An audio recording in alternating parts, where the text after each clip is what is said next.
ଶିମିଳିପାଳରୁ ବାରହା ଶିକାର କରି ଫେରୁଥିବା ସମୟରେ ବନ ବିଭାଗ ଦ୍ୱାରା ଗିରଫ ହେଲେ 2 ଶିକାରୀ।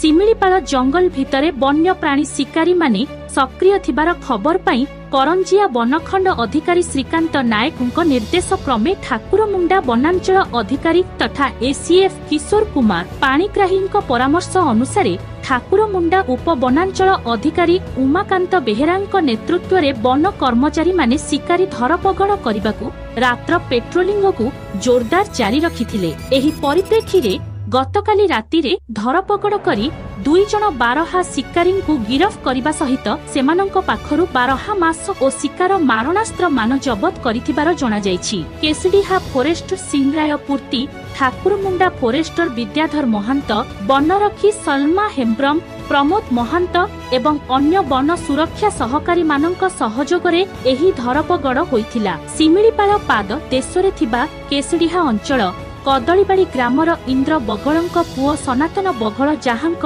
बयस 18 और सेही ग्रामर चुलुका हेम्ब्रमक पुओ टूरी हेम्ब्रम जहांक बयस 25 सेमाने शिमिଳିपाଳ अभ्यंतरीण जंगलरू एक बारहा शिकार करी फेरुथिबा बेले वन कर्मचारी हाथ में धरा पड़िथिबार विभागीय सूत्ररू जना पड़िछि। एही अभियुक्त मानंकु केस नंबर 29/24 एवं वन्यप्राणी आईन विभिन्न दफारे बारिपदा सीजेएम कोर्ट को चालाण करा जायथिबार जणा जायछि। तेबे कोर्ट एही अभियुक्त शिकारी मानंकु जेल हाजत को पठाई देइथिबार प्रकाश होइछि।